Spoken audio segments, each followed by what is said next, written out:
রংপুর জেলা স্কুলের পঞ্চম শ্রেণীর ছাত্র প্রিয়ম। আমার ছেলের বয়সী। বিয়ের তারিখ ঠিক ছিল, দুই পরিবারে চলছিল নতুন জীবনের প্রস্তুতি।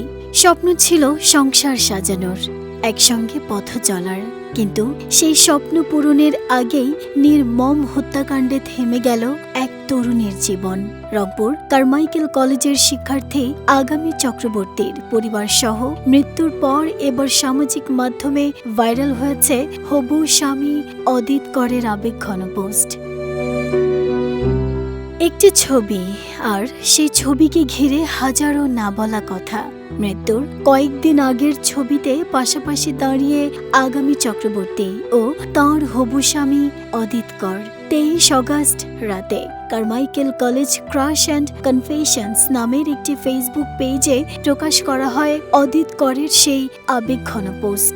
অদিত লিখেছেন, আমার জীবনের শেষ সম্বলটাও শেষ হয়ে গেল। আবেগতাড়িত হয়ে অদিত বলেন, ছবিটি তোলা হয়েছিল বুধবার। সেদিন আগামী নিজেই খুব করে বলছিল, আমাদের কখনো কাপল ছবি তোলা হয়নি, তাই এবার একটি ছবি তুলতে হবে, চলো না একটি ছবি তুলি। প্রিয় মানুষটিকে হারিয়ে পাগল প্রায় অদিত আরো বলেন, আগামী চিন্তা করো না, আমি তোমার সঙ্গে ছিলাম, আছি, থাকবো, দেখা হবে ওপারে। পেজটির দাবি অনুযায়ী আগামী ও অদিতের বিয়ের তারিখও চূড়ান্ত হয়েছিল।